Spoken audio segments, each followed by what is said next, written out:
もしもしसो hello friends, welcome to my channel technical Ritu. So आज हम यहाँ पे ओवरव्यू देखेंगे क्लाउड कंप्यूटिंग का एप्लीकेशंस का। तो जैसे कि क्लाउड कंप्यूटिंग की मैंने जो चैप्टर 1 हमारा चल रहा था, जो वीडियो मैंने बनाई है, तो ये वीडियो थोड़ा लेट हो गई है। मैं धीरे धीरे करके वीडियो बना रही हूँ, कुछ प्रॉब्लम्स आ रही हैं इस वजह से। तो आज हम देखते हैं कि ईसीजी एनालिसिस क्या है क्लाउड का, मीन्स क्लाउड के एप्लीकेशन से कुछ। तो उसका ओवरव्यू देखते हैं, जिसमें पहला हमारा है कि ईसीजी एनालिसिस इन क्लाउड। तो यहाँ पे हम देखेंगे कि ईसीजी क्या होता है, ठीक है, ईसीजी एनालिसिस क्या होता है। उसके बाद जो ईसीजी एनालिसिस वो क्लाउड में मीन्स का क्या काम है, तो हम देखते हैं। Our objective is to propose and architecturally generate cloud-based systems to accommodate multiple scenarios where patients need to be remotely monitored and recorded. Data must be analyzed by a computing system and become available to visualize by the specialist or by the patient themselves.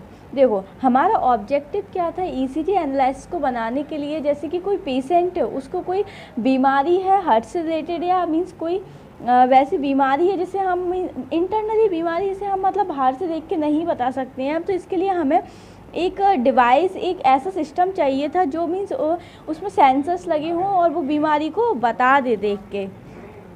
तो यहाँ पे हमें एक ऐसा system चाहिए था, तो उसके लिए हम लेके आए थे ईसीजी एनालिसिस। तो ईसीजी एनालिसिस एक टाइप का कंप्यूटर बेस्ड सिस्टम बनाया गया है जो मल्टीपल सिनेरियोज़ में काम करता है। यहाँ पे वो क्या करता है कि जो पेशेंट्स होते हैं उन्हें वो रिमोटली मॉनिटर्ड करता है, उन पेशेंट्स को रिमोटली मॉनिटर्ड करता है और उनका जो भी डेटा है उस डेटा को रिकॉर्ड करता है।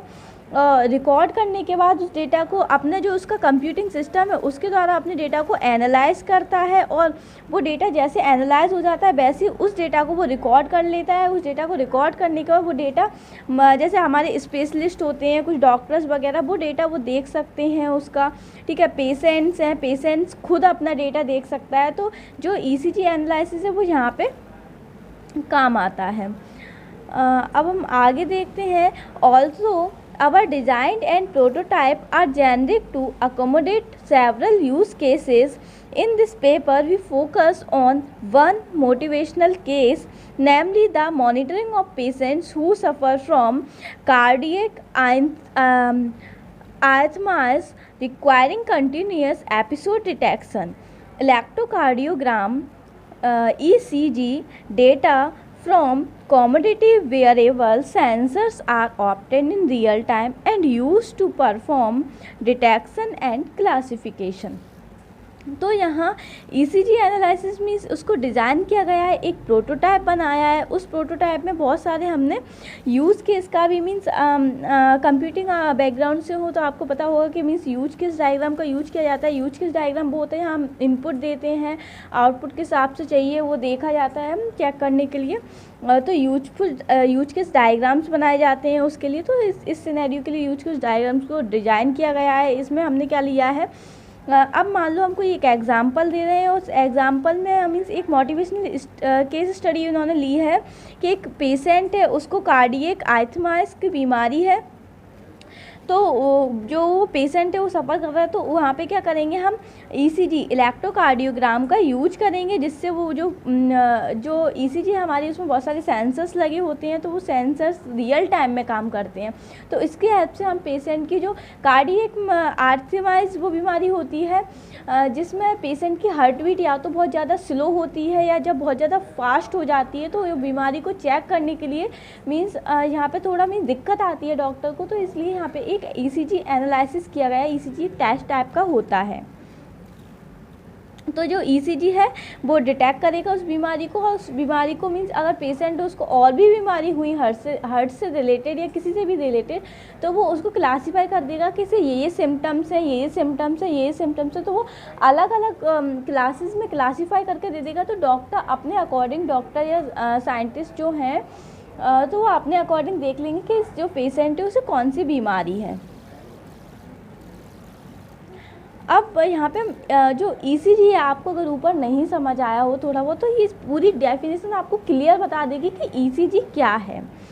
तो एन इलेक्ट्रोकार्डियोग्राम, ईसीजी और EKG is a test that check how your heart is functioning by measuring the electrical activity of the heart, which with each heartbeat an electrical impulse travels through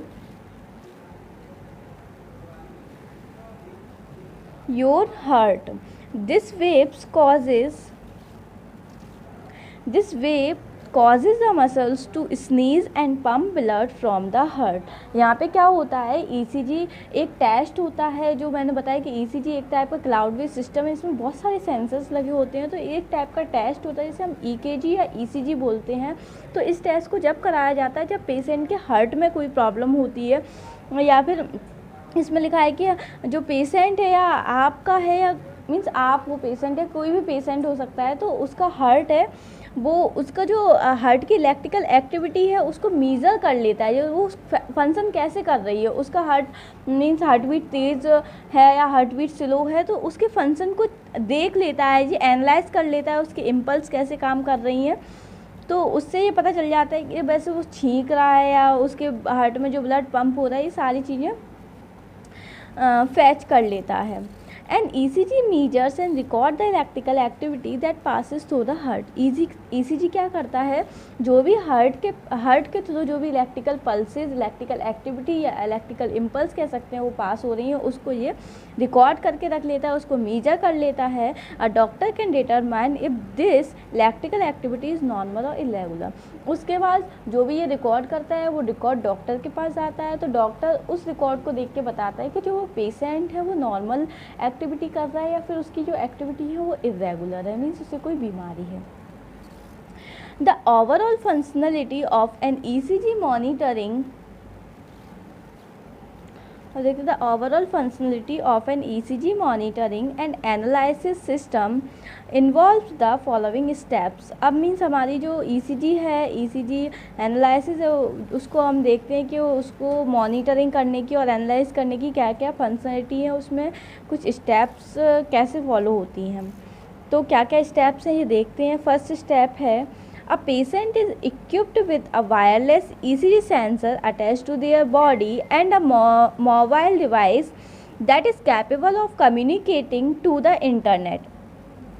एक patient है, मान लो कोई भी patient आता है, तो उस पेशेंट को हम कैसे एनालाइज करेंगे, तो ECG में कुछ सेंसर्स होते हैं, तो जो ECG सेंसर्स हैं उस पेशेंट की बॉडी से अटैच कर दिए जाते हैं। जैसे ही उसकी बॉडी से अटैच किए जाते हैं तो वो सेंसर, जैसे डॉक्टर है तो डॉक्टर के मोबाइल डिवाइस से वो सेंसर अटैच होंगे, तो उस मोबाइल डिवाइस पे जो भी वो डेटा रिकॉर्ड करते जाते हैं सेंसर, वो मोबाइल जो डॉक्टर है उसके मोबाइल पे सारा डेटा दिखने लगता है, तो वहाँ से कम्युनिकेटिंग स्टार्ट हो जाता है और वो एक दूसरे से कम्युनिकेट कर पाते हैं। By the help of internet होता है ये सब चीज़ें। द वायरलेस सेकेंड है, the wireless ECG sensor modules collect patients data and forward it the mobile device via Bluetooth without user intervention. यहाँ पे जो मीन्स कोई यूजर ये काम नहीं करता है कि वो डेटा लेके आएगा सेंसर से फिर मोबाइल डिवाइस में डालेगा, नहीं, ऐसे यूजर इंटरवेंशन यहाँ पे नहीं होता है, यहाँ पे इंटरनेट के थ्रू होता है। इंटरनेट के थ्रू क्या होता है कि वो सेंसर जो लगे हैं पेशेंट की बॉडी पे वो उसको डेटा को कलेक्ट करते हैं, उस डेटा को जैसे ही कलेक्ट करते हैं वैसे उस डेटा को मोबाइल डिवाइस पे, जो मोबाइल डिवाइस डॉक्टर के पास है या हम कह सकते हैं एडमिन के पास होगा, उसके पास सारा जो डेटा है वो फॉरवर्ड कर देते हैं। यहाँ पे जो यूजर है उसका इंटरवेंशन नहीं होता है। थर्ड है, a client software in the mobile device transmit the data to the ECG analysis web services which is hosted by a cloud computing based software stack. This communication can happen with a home wireless gateway or directly via the mobile data connectivity, example mobile 3G network। आजकल तो 5G use हो रहा है। तो third में क्या होता है कि जो क्लाइंट का सॉफ्टवेयर है, मोबाइल डिवाइस में जो भी सॉफ्टवेयर डला है वहाँ पे जो भी डेटा ट्रांसमिट हुआ है, तो वहाँ पे जो ECG एनालिसिस है उसने मीन्स उसने अपनी वेब सर्विस के थ्रू वो डेटा दिया है क्लाइंट के मोबाइल पे, उसमें जो मीन्स डेटा आया है उसके अकॉर्डिंग वो देखेगा, तो वो वहाँ पे होस्टिंग चलती है। वहाँ पे वो होस्ट कौन करता है, एक सॉफ्टवेयर स्टैक होता है उसके द्वारा होस्ट किया जाता है और यहाँ पे कम्युनिकेशन स्टार्ट हो जाता है। अगर आप घर पे भी बैठे हैं तब भी पेशेंट का आप चेक कर सकते हैं by the help of internet. बस उसके पास, पेशेंट के पास ईसीजी सेंसर्स होने चाहिए। तो यहाँ पे अगर घर पे बैठे डायरेक्टली कैसे कनेक्ट हो सकते हैं, या तो आपका गेटवे होगा या मोबाइल डेटा की कनेक्टिविटी होगी। तो यहाँ पे मोबाइल जैसे 3G 4G ये सब चीज़ें मोबाइल नेटवर्क यूज होते हैं। अब फोर्थ है the analysis software carries out numerous computations over the received data taking the reference from the existing democratic data and the patient historic data. अब जो पेशेंट है, सॉरी स्पेलिंग गलत लिखे, patient का जो स्टोरिक डेटा है उसके अकॉर्डिंग जो भी मीन्स एग्जिस्टिंग डेटा है और जो हमें मिला है उसके अकॉर्डिंग हम क्या निकाल लेते हैं कि पेशेंट को कौन सी बीमारी है। मीन्स कंप्यूटेशंस करी जाती हैं, जैसे डेटा मिल जाता है तो उसके ऊपर हम कंप्यूटेशन करेंगे। ऐसे तो बता देंगे कि ये बीमारी, उसको देखेंगे कि पिछला रिकॉर्ड क्या है, अभी का रिकॉर्ड क्या है, उसके रिकॉर्ड को देखकर हम उस बीमारी को बताएंगे। And systematic diagnosis of heart-beat, उसका computations concern comparison, classification and systematic diagnosis of heartbeats, which can be time consuming when done for long time periods for large number of users। तो यहाँ पे कंप्यूटेशन चलता रहता है, comparison होता रहता है, क्लासिफिकेशन चलता रहता है। मीन्स जो भी मीन्स ईसीजी जो सेंसर्स लगे हैं वो क्लासिफिकेशन करते रहते हैं, कंपेयर करते रहते हैं स्टोरेज डेटा को और करंट डेटा को। ठीक है, यहाँ पे जो हार्ट बीट है पेशेंट की, उसकी हार्ट बीट को चेक करते हैं वो सिस्टमेटिक चल रही है कि नहीं चल रही है। ठीक है, और ये थोड़ा क्या होता है, ये थोड़ा टाइम कंज्यूमिंग ज़रूर होता है, इसमें थोड़ा टाइम लगता है और मीन्स लॉन्ग टाइम पीरियड्स है लार्ज नंबर ऑफ़ यूजर्स के लिए। अगर जो ज़्यादा नंबर लाइन में लगे हैं तो थोड़ा टाइम कंज्यूमिंग तो है ये। फिफ्थ है the software then append the latest result to the patient historic record mentioned in private and secure cloud based storage. अब यहाँ पे क्लाउड का मेन यूज़ तो यही है कि एक क्लाउड क्या करेगा, अपने अंदर डेटा को स्टोर करेगा। एक स्टोरेज ही तो होता है, तो क्लाउड में स्टोरेज लगा रहता है। तो जो पेशेंट का स्टोरिक डेटा रहता है वो उस पेशेंट का स्टोरेज डेटा को स्टोर कर लिया जाता है। तो वो कहाँ स्टोर किया जाता है, क्लाउड बेस्ड स्टोरेज होता है, उसमें स्टोर किया जाता है उसका जो प्राइवेट और सिक्योर रहता है बहुत जो भी डेटा है, so that authenticated users can access it any time from anywhere. तो जब भी मीन्स मान लो पेशेंट को ही एक्सेस करना हो तो पेशेंट कहीं से भी और कहीं भी बैठ के अपने डेटा को एक्सेस कर सकता है। तो ये कितना अच्छा है कि उसे बार बार डॉक्टर के पास नहीं जाना पड़ रहा है अपने डेटा को देखने के लिए, अब वो कहीं भी बैठे अपने डेटा को एक्सेस कर सकता है। तो ये बहुत अच्छी चीज़ है एक टाइप से। Physicians will later interpret the features extracted from the ECG waveform and decided whether the heartbeat belongs to the normal sinus rhythms or to an appropriate class of arrhythmias। Means जो भी उसको बीमारी है अर्थरेसिस अर्थमाइज की, तो अर्थमा की वो तो उससे क्या होगा कि जो भी पेशेंट को बीमारी है तो उसका मीन्स साइनस राइथम से या मीन्स नॉर्मल चल रही हैं, वो हेल्थी है कि नहीं, तो इस हिसाब से जो भी ईसीजी वेव फॉर्म है वो बन जाएंगी। जैसे कि आपने देखा होगा वो जो हार्ट बीट वाली मशीन होती है, जैसे पेशेंट मीन्स की हालत बहुत सीरियस होती है तो उसको आईसीयू में ले जाते हैं तो वहाँ पे हार्ट बीट चलती है उस मशीन में। तो सेम ऐसे ही यहाँ पे ईसीजी वेव फॉर्म चलती है, तो उस वेव फॉर्म के अकॉर्डिंग ये पता लगा लिया जाता है कि वो पेशेंट है वो हेल्थी है, नॉर्मल है या उसकी कंडीशन सही नहीं है, तो उसके फीचर्स को एक्सट्रैक्ट कर लिया जाता है वहाँ पे। अब पॉइंट नंबर 6 देखते हैं। द डायग्नोसिस होगा यहाँ पे, सॉरी ये भी गलत लिख गया है।